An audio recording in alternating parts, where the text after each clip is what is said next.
This is Joe Dinn reporting to Cominco Album. With me right now, Mr. Arch Grassi, the Superintendent for the Kootenay Division of the CPR, and we're up in Rossland today for the start of track removal as part of this year's Centennial Project in cooperation with the City of Rossland and the CPR. Tell me, Mr. Grassi, I understand this piece of track has quite a bit of history. That is true. The track has been in existence for many years. It was originally owned and operated by an American company and later taken over by the Canadian Pacific. The original purpose of it was for the mining interests in the area, and since that time has become a commercial operation. But at the present time is reduced to an extent where it has been decided and approved to remove the rails. There's quite a bit of track involved here, nearly 7.5 miles between here and Rossland. Is that between Moorfield and Rossland, I'm sorry? That is correct. And this will be starting today. When do you plan to have it finished? A matter of 2 or 3 weeks. So everything will be all cleared out and ready to go, eh? Yes, we expect it will be completed shortly. Tell me, sir, what is the CPR going to do with all this stuff that is taken out of here? Just destroyed or junked or what? No, use is made of the materials. It can be put to use in other places, and that is. Why? Well, I guess it's an obvious question as to why we are taking it out, but what are some of the reasons behind it? The reasons are chiefly that business in the area by rail has been reduced to such an extent that it is no longer a profitable operation due to the circumstances, that is weather and climatic conditions in this area and the amount of business, of course, involved. So from the looks of it right now, everything is, well, here comes the engine right now, so I guess we're going to start these ceremonies and everything pretty soon. Right now, we'll just be waiting a couple of minutes, and Mayor Harry Lefevre and the official party will be here, and they'll begin their small ceremony to mark this final removal of track. Thank you very much, Mr. Grassi. Thank you.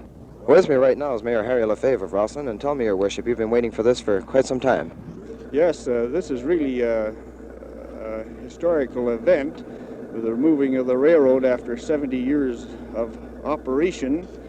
We have been looking forward to this because it means that we're going to have a chance to redevelop a lot of the ground that has been laying idle for so long.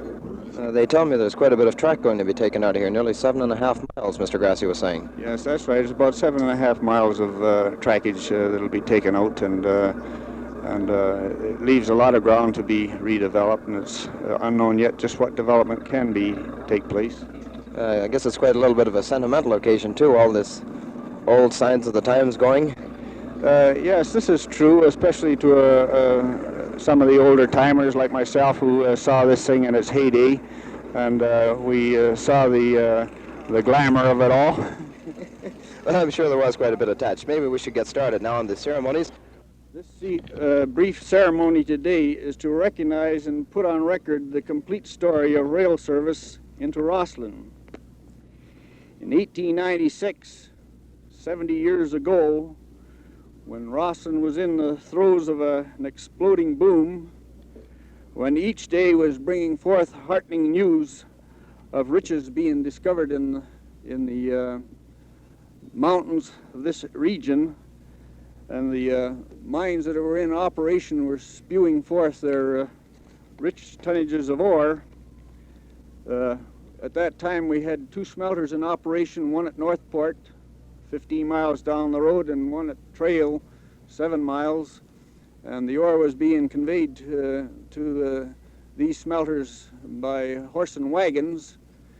And the smelters were competing for the ores, and it was felt that better transportation was required, and the Great Northern Railroad started from Northport in the same year as the railroad started from Trail, and the 2 railroads landed up in Rossland, the Great Northern Terminal over 1 block, and the CPR in here. In the year of 1896, the Great Northern entered first on December the 20th. They were finished their road, and the CPR finished their road in here on December the 23rd. The Great Northern Road was known as the Red Mountain Railroad. And the one coming up from Trail was a narrow gauge railroad, and it was called the Trail Creek Tramway. at that time, the smelter and trail was owned by a shrewd person by the name of Angus Heinze. And he also owned the railroad coming in from Castlegar, from Robson to Trail, and he owned the link from here up. And at that time, the CPR was coming through the Crow's Nest, and they were anxious to obtain the terrific amount of sales there was and the transportation of coal and coke into the Trail smelter. Well, they wanted to buy the link from Heinze between Castlegar and Trail, but Heinze wasn't interested in this, Mr. Heinze. He wanted to sell the whole package deal, which consisted of the rail into Trail from Castlegar, the rail up to Rossland, and the smelter. So when the deal was made, the CPR found themselves in the smelting business. A few years went by. In 1905, the CPR, who was operating the Canadian smelter works at Trail, found that they were going to have to do something about having a steady supply of ores. And to do this, they found that they were going to have to amalgamate the mines. So in 1906, the amalgamation of the War Eagle mine was on top of the hill, the Center Star, the Leroy, the Rossland Water Works, Power Works, I should say, and the Canadians Smelter Works in Trail, and the Eugene mine in the St. Eugene mine in Moyer, and the two links of railroad here were all amalgamated. And this was the beginning of Consolidated Mining and Smelting Company, a company that has grown ever since, and perhaps after. This happens to be their 60th year. In 1906 they were formed, and this is 1966. 60 years, and they're more prolific than ever. The CM&S is probably the most prolific company in Canada. Now the railroad served as its commercial purposes of taking our ore away from us and bringing in our wood supplies, our coal supplies, our grain supplies for feed supplies, one thing and another. But also the railroads played another important part. It played an important part in the entertainment world. And this is the part of the railroad that I, as an old-timer, remember so well. At this station here, it was during the summer, there was hardly ever a train that left it. There wasn't a picnic group on it going down to the river. Same across at that end. The Great Northern used to leave at 8 o'clock in the morning over there. This train used to leave at 7, and there would be picnic groups going down to the rivers, and to stop on the way down, they'd drop them off anywhere. And of course, the trains were returning 8 hours later, and they'd have a good picnic, and they'd get back on these trains, and they'd have their sing-songs on the way back, and it was certainly a lot of entertainment. Another remarkable thing, or enjoyable thing that I witnessed is in the wintertime. We could leave Rossland here at any time at 5 or 6 or 7 o'clock in the evening, and we could sleigh ride to Trail. Take us 10 minutes.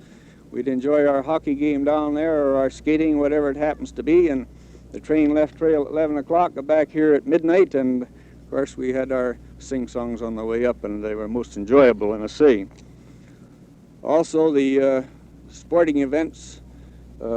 Rossland, of course, was to the fore in baseball and to the fore in hockey, and Nelson was quite a competitor of ours, and there was special trains pulling out in the wintertime, leaving for Nelson, and with their hilarious crowds aboard, and then the return matches would be played. And I'm telling you, I was on several of those trains, and they were most enjoyable. Even the hunters and the fishermen made great use of the trains in those days, because they could start out here in the morning, drop off at the river someplace, do their fishing, spend several hours on the river, and then come back, and the same on the Great Northern lines. But all things weren't glamorous and romantic as this.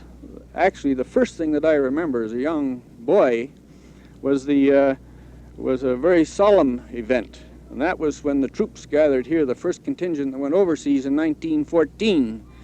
And there was about 50 or 60 of the young men that were brought together in a hurry It was towards the end of August. War broke out on the 4th of August. Towards the end of August, when 50 or 60 young men departed from this station here in the evening, and of course their parents and their wives and their friends were all assembled here with the several bands, and this was an outstanding memory in my mind, being such a small child among. I couldn't quite understand it was all. I asked a lot of questions, and war meant a depressing thing to me.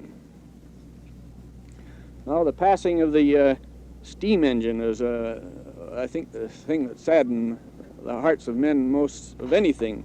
I always felt, and I believe any men that worked around steam locomotives felt, that the steam locomotive was something with a personality. And as the train lined up along here, you could almost see the headlight turning around to see what was being loaded on, and they'd almost nod to you going down the track, I felt. Well, that's a short resume of the history. Today we are pulling up our rails, and now this presents a challenge to us to rebuild our town, to obliterate the scars and one thing or another that encircle our city, and we'll go to work on this with earnest effort, and we hope that Marathon Realty, who is the realty arm of the CPR, will be joining with us to redevelop these lands, and that urban renewal will again come into play here and help us to rebuild this area. There's one thing that I would like to suggest here. When I feel that a good part of this railroad will become a street, and I think our city council should offer a prize to the student and come up with the best name of what this street should be called. Thank you, ladies and gentlemen.